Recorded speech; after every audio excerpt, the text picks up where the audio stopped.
خبروں کے سلسلے کو آگے بڑھاتے ہیں۔ حکومت انتظامیہ کو اپنے ساتھ ملا کر دھاندلی کا منصوبہ بنانے لگی ہے۔ چیئرمین تحریک انصاف عمران خان کی سینئر صحافیوں سے ملاقات میں بات چیت کہا، cherry blossom and company election commission میں بندے بٹھا کر دھاندلی کرنا چاہتی ہے۔ واضح کیا کہ رینکنگ کے پیچھے والا ہاتھ بھی اب نیوٹرل ہے تو نیوٹرل رہنا چاہیے۔ واضح کیا کوئی یہ نہ سمجھے لانگ مارچ ختم ہو گیا، آنے والے دنوں میں اسلام آباد کا رخ کروں گا۔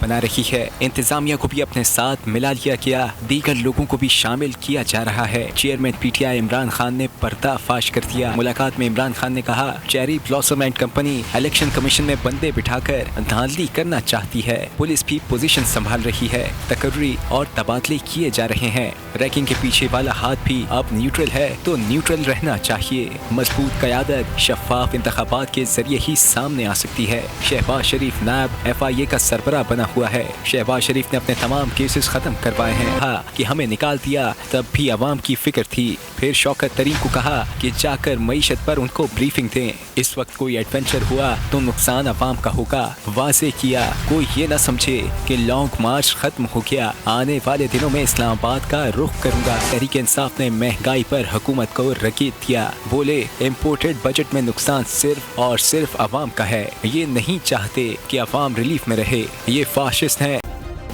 سبسکرائب کریں اور بیل دبائیں تاکہ کوئی خبر رہ نہ جائے۔